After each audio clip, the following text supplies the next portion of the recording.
Joining us for some analysis of the impact of oil prices on Nigeria's foreign trade is our data analyst, Babajide Ogusanwo. Babajide, great to see you again. It's my pleasure to always be here, Amara. Okay, so we're going to start off on the foreign scene. Well, this is something I look forward to, that meeting between President Donald Trump and the North Korean leader Kim Jong-un holds on Tuesday. Will this meeting have any impact on our trade relations with the United States? I think it will, especially if you consider what the Center for International Policy say about Africa. They say in another 3 decades, 1 in every 4 humans will be African. Let us think in for a moment. They say by the end of this century, 40% of the world's global population will live in Africa. So the impact and the importance of this meeting is Africa, especially led by Nigeria, we now need to start trading in ideas. But are we trading in ideas, Amara? No, we aren't. We are trading in blames. We are currently trading in blames between the APC and the PDP. We are trading in blames between President Obasanjo and former President Buhari and former President Obasanjo. We are trading in blames between cattle farmers and crop farmers. In other words, we're more overwhelmed by our own internal problems. Oh, yes. So we need to trade in ideas. That is where the future is, especially if we look at this meeting that will be happening in another 48 hours. Africa has a huge role to play because we know that in another 30 years, Africa, based on several research, will be the most important destination for trade.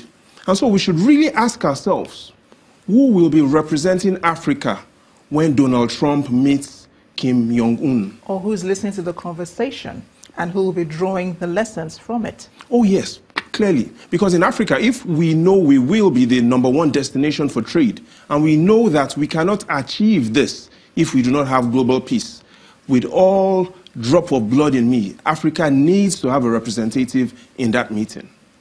Okay, let's talk about our foreign reserves, foreign trade, and so on. What are the main insights from the recently released foreign trade report by the National Bureau of Statistics, as reported by our own correspondent? So those are where the numbers are. Let's decode it and make it very simple. There are 3 things that summarize what's in this report. The first is our non-oil exports is improving.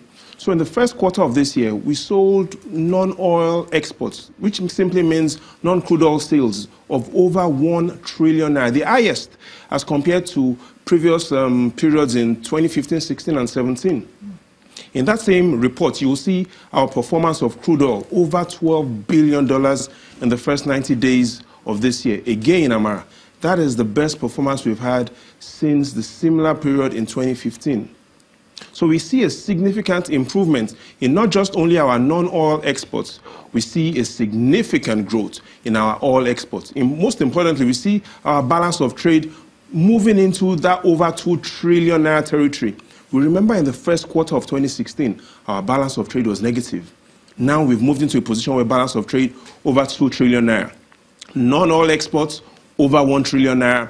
And indeed, our balance of trade is really looking much better than it was previously. So we see a lot of positive sides and a lot of reasons to be happy with what the current data shows. But here's the challenge. The future looks quite oily. And what do I mean by the future looks quite oily? Even though we are selling a lot of non-oil exports, our total crude oil sales still accounts for 76% of our total sales. Compare that to 63% in the first quarter of 2015. The impact of all of this is we still are highly dependent on crude oil. The second thing is to look at how much oil we are selling to Europe. Approximately half of all crude oil sales ends up in Europe. What this means is that we still have a significant currency risk exposure to Europe. And also we have an employment risk exposure to Europe as well, because over 85% of all goods we manufacture in this country still ends in Europe. So those are the 3 risks we need to focus on. Our currency risk exposure to Europe, our oil risks exposure to the world, and indeed our employment risks. And it sounds like you're saying that we should continue, with our dependence on oil because we haven't really done well with non-oil exports. We cannot continue with our oil exports to every country in the world because we need to increase our non-oil exports. The evidence does show that over time, our non-oil exports is what can lead us to the